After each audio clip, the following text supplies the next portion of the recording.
नमस्कार, हरियाणा चौपाल में आपका स्वागत है। मैं हूं आपके साथ प्रियंका तिवारी। शुरुआत करेंगे इस खास बुलेटिन की। आयुष मंत्रालय के तहत मोरारजी देसाई राष्ट्रीय योग संस्थान की ओर से दिल्ली में योग महोत्सव 2022 का आयोजन किया जा रहा है, जिसमें केंद्रीय आयुष मंत्री सर्बानंद सोनोवाल ने शिरकत की। सोनोवाल ने अंतर्राष्ट्रीय योग दिवस 2022 के 100 दिनों की उल्टी गिनती शुरू होने के उपलक्ष्य में इस कार्यक्रम का उद्घाटन किया। उद्घाटन सत्र में केंद्रीय मंत्री भूपेंद्र यादव, हरियाणा के मुख्यमंत्री मनोहर लाल ने भी शिरकत की। योग महोत्सव 2022 में मुख्यमंत्री मनोहर लाल ने संबोधित किया। मुख्यमंत्री मनोहर लाल ने योग को सभी के जीवन का अंग बनाने की दिशा में कार्य करने का आह्वान किया।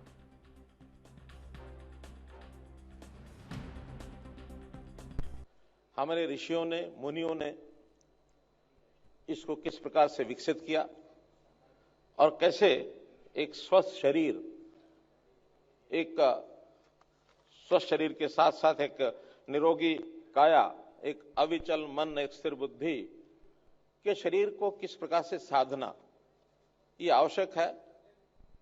ये एक मूल मंत्र योग को हमने अपनाया अपने जीवन में। कालांतर में धीरे धीरे योग विद्या, ऐसा लगता है कि योगासन एक आश्रम का स्थान बन के रह गया, एक चारदीवारी के अंदर होने वाला कार्यक्रम हो गया। लेकिन योग को सार्वजनिक कैसे बनाया जाए, इसके लिए अगर मैं सबसे अधिक श्रेय देता हूं इसमें, तो अपने देश के माननीय प्रधानमंत्री श्री नरेंद्र मोदी जी ने, जिन्होंने यूएनओ में 170 देशों में इस प्रकार का प्रस्ताव पारित कराया यूनानिमसली कि 21 जून को विश्व भर में योग दिवस मनाया जाएगा। यानी एक वो नरेंद्र थे जिन्होंने शिकागो में अपने देश की संस्कृति के बारे में मात्र 2 शब्द बोल करके और एक बहुत बड़ा ज्ञान दिया था। मिनटों तक तालियां बजती रही जब उन्होंने कहा कि my dear American brothers and sisters. मात्र 2 शब्द थे, लेकिन विश्व में एक उस प्रकार का ज्ञान, उस प्रकार के संस्कार ये उन्होंने दिए। बाद में स्वामी विवेकानंद के नाम से हमको जो जानते हैं।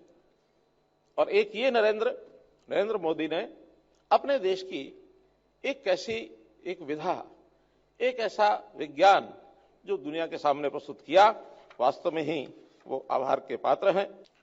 हम लोग जानते हैं कि योग समत्व योग उच्यते, अर्थात सुख दुख में, लाभ हानि में, सफलता असफलता आदि जो द्वंद्व चलते हैं मन में, उनमें हमारा कैसे संतुलन बैठा रहे। तो इस प्रकार से योग के बारे में हमारा शरीर, मन, आत्मा, बुद्धि ये सबको जोड़ता है, इसीलिए इसका नाम योग है।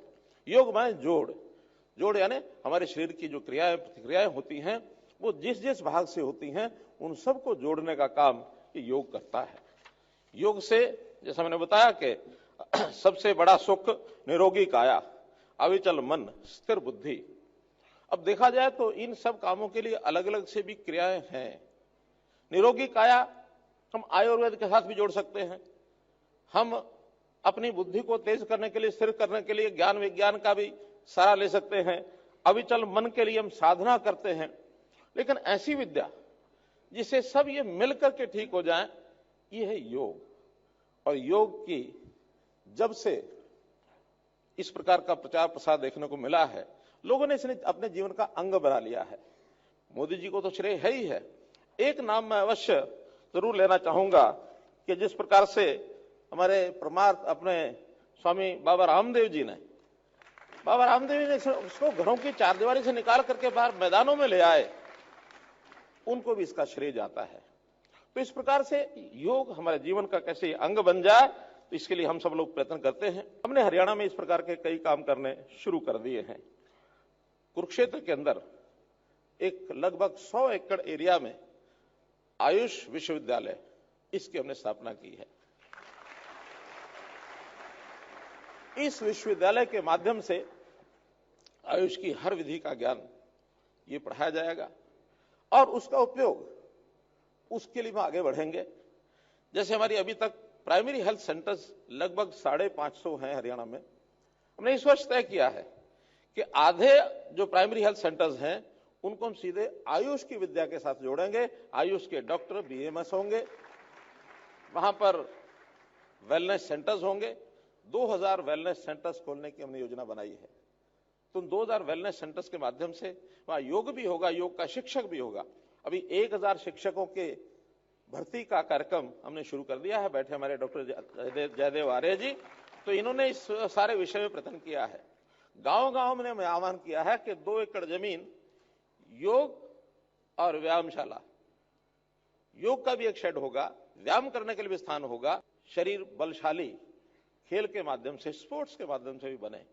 आप जानते हैं स्पोर्ट्स का जब नाम आता है तो हरियाणा एकदम सबके सामने आ जाता है। हरियाणा में हमने जितने प्रकार के अभी ओलंपिक्स, पैरालंपिक्स, अन्य खेल हुए, उन सब में 35 to 40% जो अवार्ड्स हैं, देश भर के सारे अवार्ड्स केवल एक प्रांत हरियाणा के आते हैं। तो ये सब चीजें हैं। मैं इसलिए याद करा रहा हूं कि आखिर मैं मुख्यमंत्री सिक्किम को भी बधाई देना चाहूंगा कि इन्होंने शरीर को ठीक करने के लिए जो आज जहरीला अनाज हम खाते हैं उससे दूर हटने के लिए, और इन्होंने प्राकृतिक खेती, ऑर्गेनिक खेती के ऊपर आ गए हैं। हम भी इस ओर बढ़ रहे हैं और इस ओर बढ़ने के लिए इस बार के बजट में हमने विशेष व्यवस्था की है। तो मेरा इन सब बातों को कहने का हेतु यही है कि योग तो हमको अपनाना ही अपनाना है, साथ में स्पोर्ट्स का है, ऑर्गेनिक खेती है, पर्यावरण है, और एक प्रकृति का संतुलन कैसे बनाए रखा जाए, वन जीवन। मुख्यमंत्री मनोहर लाल राज्य के लोगों को सर्वोपरि सुविधाएं प्रदान करने और कतार में खड़े अंतिम व्यक्ति को सरकारी योजनाओं का लाभ सुनिश्चित करने के लिए लगातार प्रयास कर रहे हैं। इसी कड़ी में आर्थिक रूप से कमजोर वर्गों के लिए हरियाणा सरकार द्वारा कई योजनाएं चलाई जा रही हैं। इन योजनाओं का उद्देश्य आर्थिक रूप से कमजोर वर्ग की मदद करना है ताकि उन्हें बेहतर सुविधाएं मुहैया करवाई जा सकें। मुख्यमंत्री परिवार समृद्धि योजना हरियाणा सरकार की एक अनूठी पहल है। इसके तहत हरियाणा के सभी ईडब्ल्यूएस के लिए दुर्घटना बीमा और हरियाणा के किसानों और असंगठित श्रमिक के लिए सुनिश्चित पेंशन और पारिवारिक भविष्य निधि सुनिश्चित की गई है।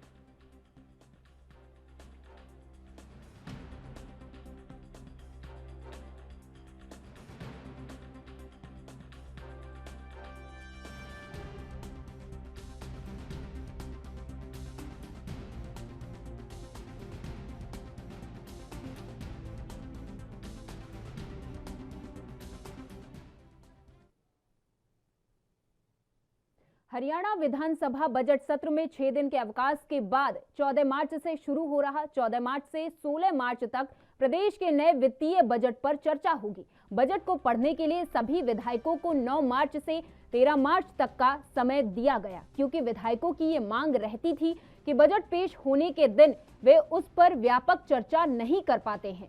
हरियाणा के नए बजट में मनोहर लाल सरकार ने 1000 नई नर्सरियां खोलने की घोषणाएं की थी। साथ ही 10वीं और 12वीं के छात्रों को टैबलेट देने की घोषणा की गई है, परंतु ये घोषणा पिछले बजट सत्र में की गई थी। SYL के मुद्दे और 2,45,000 करोड़ रुपए से ज्यादा के कर्ज, किसानों के मुद्दे, बेरोजगारी के मुद्दे पर विपक्ष चर्चा के दौरान सरकार को घेरने की कोशिश करेगा। हरियाणा की यमुनानगर में लैंड मार्गेज बैंक के डायरेक्टर पद के लिए चुनाव हुए, जिसमें रामजतन डायरेक्टर निर्वाचित हुए। उन्होंने हरियाणा के शिक्षा मंत्री कंवरपाल गुर्जर के निवास पर जाकर उनका धन्यवाद करते हुए मुंह मीठा कराया। वहीं कंवरपाल गुर्जर ने कहा कि इस चुनाव में 3 वोटर थे और 3 ही कैंडिडेट थे, जिसके बाद पर्चियां डाली गई और रामजतन भाग्यशाली रहे कि उनकी पर्ची निकली और वह डायरेक्टर बने। जहां रामजतन ने कहा कि किसानों और बैंक अधिकारियों के लिए कार्य करेंगे, साथ ही सरकार की योजनाओं का लाभ किसानों को दिलवाएंगे।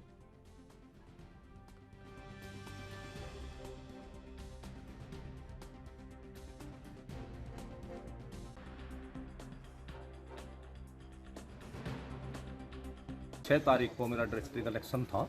मैं सबसे पहले तो अपने मंत्री महोदय चौधरी कंवरपाल जी को किस मुंह से, किस जुबान से इनसे आशीर्वाद लूँ और इनका धन्यवाद करूँ। मेरे को तो मतलब इतना भावुक होना पड़ा अभी जितना इन्होंने मेरे लिए ये काम कराया। मतलब कहने का जी कि मेरे को नहीं कहा अभी तो इस काम में खड़े हो जा।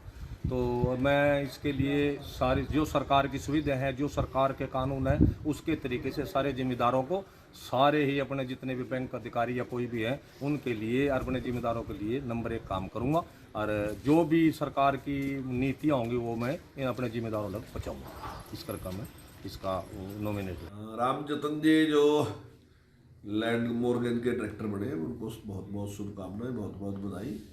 वैसे तो ये 3 ही कैंडिडेट थे और 3 ही वोटर थे और 3 ही कैंडिडेट थे सब के सब ने, लेकिन उसके बाद पर्चियां डाली, ये भाग्यशाली है कि पर्ची इनकी निकली। हरियाणा के रादौर में सांसद नायब सिंह सैनी ने शहीद ऊधम सिंह के शौर्य दिवस पर आयोजित कार्यक्रम में शिरकत की। इस मौके पर सांसद नायब सैनी ने कांग्रेस पर जमकर निशाना साधा और कहा कि 2024 में एक बार फिर केंद्र में बीजेपी की सरकार बनने का दावा करते हैं। उन्होंने कहा कि 55 साल तक सत्ता में राज करने वाली कांग्रेस जब गरीबी नहीं हटा सकी तो गरीबों ने ही कांग्रेस को सत्ता से बाहर कर दिया। सांसद नायब सिंह सैनी ने कहा कि 2022 के चुनावों में पार्टी को लोगों का जो साथ मिला है, उसे उम्मीद है कि 2024 में एक बार फिर से बीजेपी सत्ता में वापस आएगी। 55 साल तक देश के ऊपर एक छतर, एक परिवार का शासन देश के ऊपर रहा है। 55 सालों के अंदर कांग्रेस पार्टी गरीबी नहीं हटा पाई और गरीबों ने एक निर्णय कर लिया कि कांग्रेस को ही हटा दो। और आप लोग देख रहे हैं कि जिस भी स्टेट के अंदर चुनाव आते हैं वहां से कांग्रेस साफ हो जाती है और कांग्रेस का खाता नहीं खुल रहा। अभी पंजाब के अंदर कांग्रेस की सरकार थी, कांग्रेस की गलत नीतियों के कारण वहां के लोगों ने सुपड़ा साफ करके गिर दिया। देखिए 2024 के अंदर का तो संकेत जनता ने अभी दे दिया है। इतना 4 स्टेट्स के अंदर जो भारतीय जनता पार्टी की डबल इंजन की सरकार और दूसरी बार बनी है, तो ये सीधा सीधा संकेत देश की जनता ने एक अपना मिनी ये चुनाव था देश का, और उस मिनी चुनाव के अंदर ये संकेत। हरियाणा की पूर्व शिक्षा मंत्री गीता भुक्कल ने झज्जर जिले के विकास को लेकर बीजेपी सांसद डॉक्टर अरविंद शर्मा पर सवाल खड़े किए, जिसका बड़ी ही संजीदगी से जवाब देते हुए सांसद ने कहा कि कांग्रेसियों को इस बार के आरोप लगाने से पहले अपने गिरेबान में झांकना चाहिए। उन्होंने कहा कि अगर कांग्रेस विकास की पक्षधर होती तो कांग्रेस की 5 राज्यों के चुनाव में इस तरह से दुर्गति कभी नहीं होती। बता दें कि सांसद डॉक्टर अरविंद शर्मा रविवार को झज्जर सीताराम गेट क्षेत्र में होली मिलन समारोह में शिरकत करने आए थे। उन्होंने ये भी कहा कि लगता है कि इन 5 राज्यों में मिली हार से अभी कांग्रेस को तसल्ली नहीं हुई है, लेकिन हाल ही में होने वाले निकाय चुनावों में कांग्रेस को आईना दिखाई देगा। उन्होंने कहा कि झज्जर जिले के विकास का खाका खिंच चुका है और जल्द ही धरातल पर भी देखने को मिलेगा। ने बाबा खाटू श्याम जी की चौकी रखी है। होली के मौके पर होली मिलन समारोह बाके बिहारी लाल, भगवान श्री कृष्ण, भगवान बाबा खाटू श्याम जी चौकी रखी गई है और बहुत जोश के साथ आज होली मिलन का प्रोग्राम बनाया। सभी सम्मानित झज्जर के हमारे सभी प्रेमियों ने जो है मिलकर के पार्टी पॉलिटिक्स से ऊपर उठ करके पूरा देखे, पूरा शहर के मौजूद लोग जो है आज इसमें हैं और मैं इस मौके पर शुभकामनाएं देता हूं, बधाई देता हूं कि ये जो त्यौहार है, होली का त्यौहार है, बहुत ही भाईचारे का, प्यार का और हर्ष और उल्लास का त्यौहार है। इसमें भाईचारे को ज़्यादा कामयाब करते हुए आपस में ऐसा हम भाव बनाएं, एक दूसरे से प्यार प्रेम और ज़्यादा बढ़ाएं, सब मिल कर के, किसान, मजदूर, गरीब, दलित, बैकवर्ड, नौजवान, हमारी महिलाएं, बहनें, बुजुर्ग, हमारे व्यापारी, सब मिल कर के।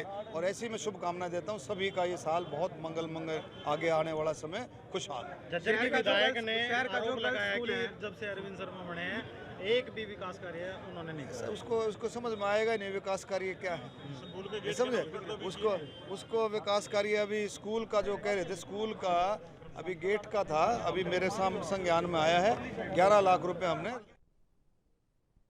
और यहाँ रुकेंगे एक छोटे से ब्रेक के लिए, आप कहीं मत जाइए। ब्रेक के बाद भी खबरों का सिलसिला लगातार जारी है।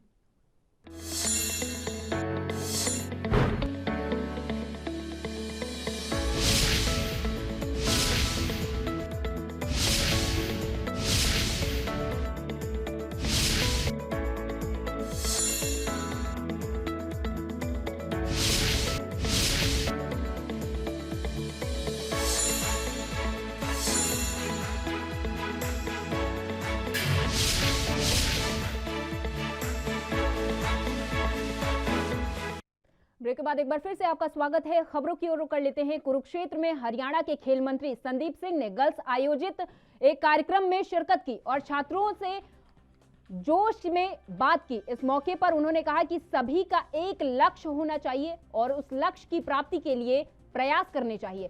संदीप सिंह ने कॉलेज में 5 लाख रुपए बैडमिंटन कोच बनाने के लिए और टेबल टेनिस के लिए 2.5 लाख रुपए देने की घोषणा भी की। साथ ही खेल मंत्री संदीप सिंह ने कहा कि 3 अप्रैल को श्री गुरु तेग बहादुर के प्रकाश पर्व को सरकार प्रदेश में बड़े स्तर पर मनाने जा रही है। इसे साझा रूप से देने के लिए सरकार ने सभी राजनीतिक दलों और धार्मिक संस्थाओं को आमंत्रित भी किया है।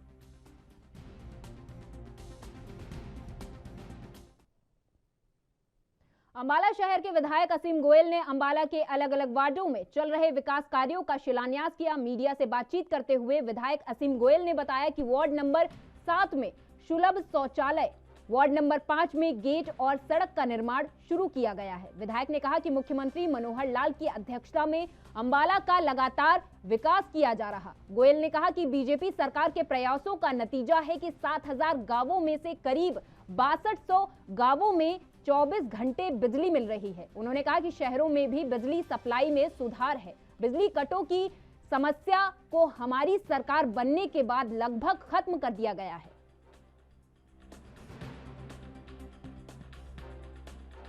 आज शहर के अंदर विभिन्न योजनाओं का उद्घाटन और शिलान्यास हुआ है। वार्ड नंबर 7 में एक बहुत सुलभ शौचालय है जिसकी बहुत पुरानी मांग थी और मुझे लगता है कि शहर का सबसे सुंदर सफाई का मंदिर यानी शौचालय वो बना है।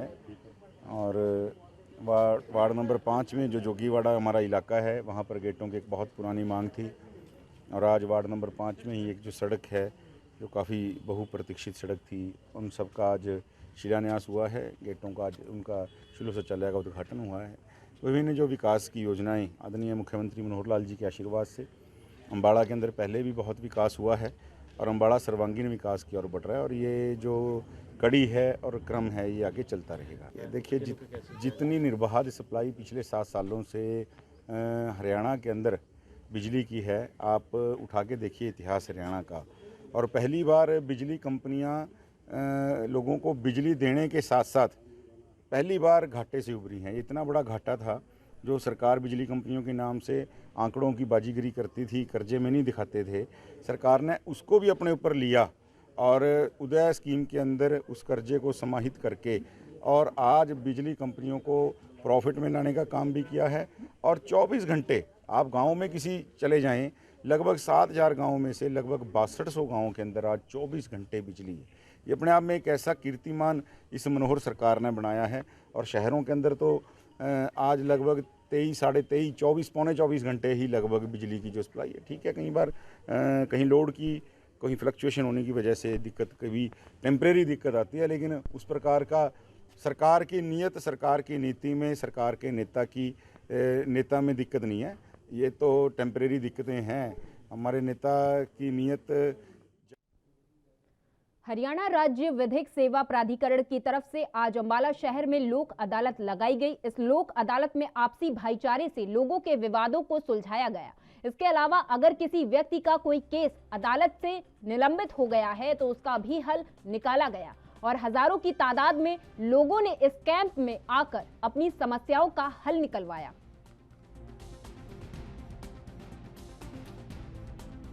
आज नेशनल लोक अदालत थी। अंबाला में भी बहुत ज़ोरों शोरों से काम हुआ है और सभी कोर्ट्स ने आज लोक अदालत के तौर पर काम किया है क्योंकि आज वर्किंग डे जो डिक्लेयर हो गया था हाई कोर्ट की तरफ से, उस वजह से बहुत ही तादाद में लोग भी आए हैं और सारे जुडिशियल ऑफिसर्स ने आज लोक अदालत प्रतिक्रिया की है। इसमें कई हज़ार मैटर्स आज हमने निकाल दिए हैं। बहुत सारे मैटर्स सेटल कर दिए हैं जिसमें दीवानी मुकदमे हैं, 138 के बैंक चेक बाउंस केसेस हैं और पानी के, बिजली के बिलों के मैटर्स हैं और मैट्रिमोनियल डिस्प्यूट्स हैं और कुछ जो भाई बंद रिलेशनशिप के जो डिस्प्यूट्स हैं, माँ बेटे के हैं या फिर फैमिली डिस्प्यूट्स हैं, वो सब सेटल हुए हैं।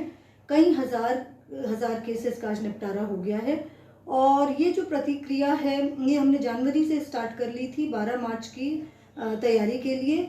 हर थर्सडे को हम प्री लोक अदालत लगा रहे थे जिसमें केसेस का निपटारा हो रहा था और एक्सरसाइजेज हो रही थी कि 12 मार्च को हम केसेस निपटा पाएँ। उसके लिए डेली लोक अदालत भी लग रही थी। हर कचहरी 4 बजे के बाद से डेली लोक अदालत के तौर पर काम कर रही थी। तो सब चीज़ें, सारे जो 2 महीने के एफर्ट्स थे, आज सारे बहुत रंग लाए हैं और यह लोक अदालत बहुत ही सक्सेसफुल मानी जा सकती है, कही जा सकती है। और अगली लोक अदालत 14 मई की है। वी आर लुकिंग फॉरवर्ड कि इसमें भी हम बहुत अच्छे रिजल्ट्स दें और लोगों को बताएं और बहुत सारे मैटर सेटल कर सकें। इसमें लोक अदालत में दोनों पार्टीज़ की सहमति से केसेस को निपटाया जाता है। कोई भी पार्टी में आपस में द्वेष भावना नहीं रह जाती है। बैठकर उनको बताया जाता है कि कचहरी में अगर आप कोर्ट में केसेस करेंगे तो यहाँ पे सालों साल लग सकते हैं और क्यों अपने रिश्ते आप खराब कर रहे हैं। लोग आगे आते हैं, उनको थोड़ा सा समझाने की ज़रूरत है और जिस तरह से सेटल हो जाते हैं वो फाइनल एक अवार्ड पास हो जाता है जिसकी कोई अपील भी नहीं है। This is the best option because case finishes here and Haryana राज्य विधिक सेवा प्राधिकरण पंचकुला के निर्देशानुसार आज न्यायिक परिसर रेवाड़ी में भी लोक अदालत का आयोजन किया गया, जिसकी अध्यक्षता जिला और सत्र न्यायाधीश दिनेश कुमार मित्तल ने की। इस दौरान सीजेएम और डालसा सचिव वर्षा जैन भी मौजूद रहीं। लोक अदालत में मुआवजा केस, मजदूरी विवाद, दीवानी मामले जैसे बैंक ऋण, राजस्व, वैवाहिक मामले से संबंधित मामलों का आपसी समझौते और सुलह के आधार पर निपटारा किया गया। डालसा अध्यक्ष दिनेश कुमार मित्तल ने कहा कि लोक अदालत आपसी समझौते के आधार पर मामलों का निपटारा करवाने का सशक्त माध्यम है। इसके माध्यम से केसों का निपटारा जल्द होता है और फरियादी को सस्ता और सुलभ न्याय मिलता है। हमारे पास बहुत सारे एमएसीटी के केसेस थे। एक इंजरी केस था जिसका पूरी की पूरी टांग कट गई थी। हमने इंश्योरेंस कंपनी को जो है उसमें ज़्यादा से ज़्यादा उसके जो है कंपनसेशन दिलाया है, तकरीबन 15 लाख रुपये। उससे जो है चला भी नहीं जा रहा था और वो जो है बेड पे लेके आए थे। उसकी ज़िंदगी पूरी तबाह हो गई। अब हमने उसको 15 लाख रुपये उसको जो है एक मुश्त दिया है जिससे वो अपनी गुजर बसर आगे कर सकता है। फैमिली कोर्ट में भी हमारे 25 केसेज जो मियाँ बीवी के झगड़े हैं, फैमिली कोर्ट डाइवोर्स के, मेंटेनेंस के, वो में निपटारा किया गया है, जिनसे उनको जो है अपनी ज़िंदगी वो जो झगड़े में गुजर रही थी। मिशन पंजाब में औंधे मुंह गिरे किसान नेता गुरनाम सिंह चढ़ूनी अब आंदोलन का समर्थन करने वाले अपने ही हितैषियों को कोस रहे हैं। विधानसभा चुनावों में चौंकाने वाले परिणामों पर किसान नेता चढ़ूनी ने कहा कि हमारा काम विकल्प देना था, लेकिन कोई नहीं समझता और जबरदस्ती डूबने का काम करता है तो भाड़ में जाए। हमने कोई ठेका नहीं ले रखा। उन्होंने पंजाब में हुए बदलाव को अच्छा बताया और कहा कि पंजाब वालों ने बदलाव चाहा था, वह बदलाव हुआ है। चाहे सत्ता में कोई भी आया हो, जनता का फैसला है और जनता के फैसले का स्वागत है और जिनकी जीत हुई है वे बधाई के पात्र हैं। बता दें कि किसान नेता गुरनाम सिंह चढ़ूनी रविवार को घरौंडा के नई अनाज मंडी स्थित किसान भवन में आयोजित कार्यक्रम में किसानों के बीच पहुंचे थे। यहां उन्होंने आंदोलन में हिस्सा लेने वाले किसानों का धन्यवाद किया। उन्होंने कहा चाहे चुनाव हार गए हों, लेकिन आंदोलन लड़ने की क्षमता अब भी है।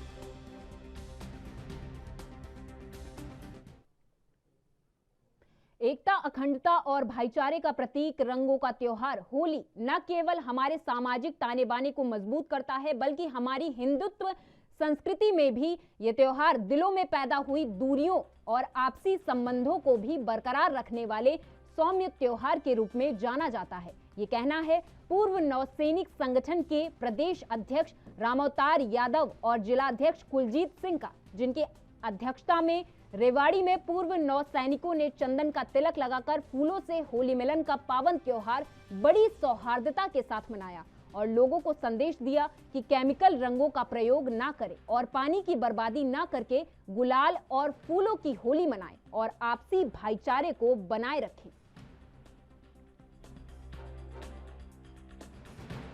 आज यहाँ पर पूरे जिला रेवाड़ी के पूर्व नौसैनिक सैंड पाइपर टूरिस्ट हरियाणा के में यहाँ इकट्ठे हुए हैं। ये हमें आज अपना होली मिलन समारोह रखा है। होली जो है खुशी का त्यौहार है, रंगों का त्यौहार है मिलजुल के भाईचारे का त्यौहार है। तो मैं आपके चैनल के माध्यम से सबसे पहले अपने क्षेत्रवासियों को पूरा जिला रेवाड़ी के पूर्व नौसैनिक की तरफ से होली की शुभकामनाएं देता हूं। होली जो है बसंत ऋतु का त्यौहार है। यह हमारा हिंदुस्तानियों का खुशहाल त्यौहार है, एक पावन त्यौहार है। खुशी के इस अवसर पर होली पे एक ही संदेश दिया जाता है कि हम मिलजुल कर रहे, भाई बंदी से रहे, एक दूसरे से प्यार करें। यही त्यौहार है जो हमें एक दूसरे को नज़दीक लाता है। और इस त्यौहार पर हम एक प्रण लें कि हम कोई केमिकल ऐसा यूज़ ना करें, अपने फूलों से होली खेलें, प्यार से होली खेलें और हम पानी की कम से कम वो करें हम, ताकि पानी ज़्यादा हमारा नष्ट ना हो और खुशी खुशी होली खेलें, भाईचारे की भावना अपनाएं। और एक प्रण ले कि एक संदेश मैं अपने क्षेत्रवासियों को ये कहना चाहता हूँ, अनुरोध करना चाहता हूँ, प्रार्थना करना चाहता हूँ कि सभी मिलजुल के रहे, कोई लड़ाई झगड़ा ना करे, क्योंकि अगर कोई गलत शब्द बोलता है, लड़ाई करते हैं तो उससे आपसी विवाद पैदा होता है और हमें आपसी नुकसान भी होता है। हम सब मिलकर कोशिश करें कि अपने परिवार में खुश रहें, अपने परिवार में खुशियाँ दें, अपने बच्चों को अच्छी शिक्षा दें, अपने बच्चों को समय पे कामयाब करें, माँ बाप के साथ आदर भाव करें, बड़े छोटों के साथ प्यार से रहे। यही संदेश होली पे जाता है। और हम तो कहते हैं हमेशा आपकी ज़बान से मीठी वाणी निकले और आपकी झोली हमेशा भरपूर रहे। मैं अपनी तरफ से क्षेत्रवासियों को एक बार फिर से पूर्व नौसैनिक तरफ से इस होली की बहुत बहुत शुभकामनाएं देता हूं। और सबसे पहले तो मैं आप पत्रकार बंधुओं का और हमारे यहाँ जितने भी रेवाड़ी के भूतपूर्व नौसैनिक आए हैं उनका स्वागत करता हूँ इस होली मिलन के अवसर पर। और अपनी तरफ से और अपने पूरे रेवाड़ी नेवल वेटरन एसोसिएशन की तरफ से अपने क्षेत्रवासियों को देश। और मेरे साथ इस खास पेशकश में बस इतना ही। आप देखते रहिए एनबी न्यूज़। नमस्कार।